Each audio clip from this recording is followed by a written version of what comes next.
Same વજન હોવા છતાં મેલ અને ફિમેલની બોડી અલગ દેખાવાના મુખ્ય કારણો છે બાયોલોજિકલ અને ફિઝિકલ ડિફરન્સીસ. આ તફાવતો hormones, body fat distribution, muscle mass અને બોન સ્ટ્રક્ચર સાથે જોડાયેલા હોય છે. આમાંના કેટલાક મુદ્દાઓ સાથે આજે આપણે ચર્ચા કરશું. હોર્મોનલ તફાવત. પહેલું છે ટેસ્ટોસ્ટેરોન. પુરુષોમાં આ હોર્મોન વધુ હોય છે, જે મસલ બિલ્ડિંગ અને બોન સ્ટ્રક્ચરને પ્રોત્સાહન આપે છે. બીજું છે એસ્ટ્રોજન અને પ્રોજેસ્ટેરોન. મહિલાઓમાં આ હોર્મોન્સ વધુ હોય છે, જે શરીરમાં ફેટનું ડિસ્ટ્રીબ્યુશન પેટ અને કમર કરતાં હિપ્સ અને થાઇઝમાં વધારે કરે છે.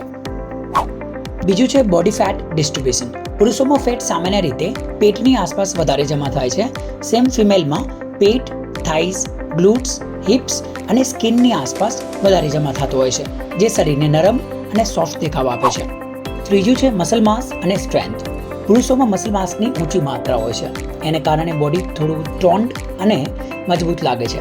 મહિલાઓમાં મસલ માસ ઓછી હોય છે, જેને કારણે બોડી થોડું સરખું અને નરમ દેખાય છે.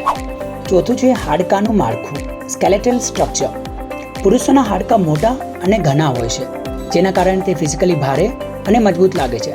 મહિલાઓના હાડકાં થોડા પાતળા અને નાના હોય છે, જે તેમના શરીરનું માળખું નરમ અને કોમળ બનાવે છે. પાંચમું છે મેટાબોલિઝમ અને સ્ટોરેજ. પુરુષોમાં મેટાબોલિઝમ ઝડપથી કામ કરે છે, તેથી તેઓ ફેટ વધુ ઝડપથી બર્ન કરે છે. મહિલાઓમાં ફેટ સ્ટોરેજ પ્રજનન તંત્ર માટે મહત્વપૂર્ણ હોવાથી મેટાબોલિઝમ થોડું ધીમું હોય છે. કન્ક્લુઝન.